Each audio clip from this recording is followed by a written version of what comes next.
చెవులందరకు ఈ ముఖ సుతలందరకు నేను మీ దాసులు కానా మీ పాట సేవ కాక అన్ని పరమాత్మ జీవకి భగవంతునికి భక్తులు దూరమగు నా తండ్రి. అది ఆ కాలం నాటి మాట ఆంజనేయ. ఆమెను దూరమని అంతఃకరణ దూరం తలంపలేదు. శ్రీరామచంద్ర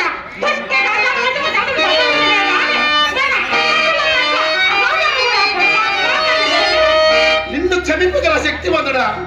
నాటి పురాణము గాని ఇప్పటికీ 10,000 ప్రస్తుతము ప్రయోజనం సిద్ధించిన తర్వాత భగవశక్తి విద్యాపము భక్తి భావనకు నిరక్షిత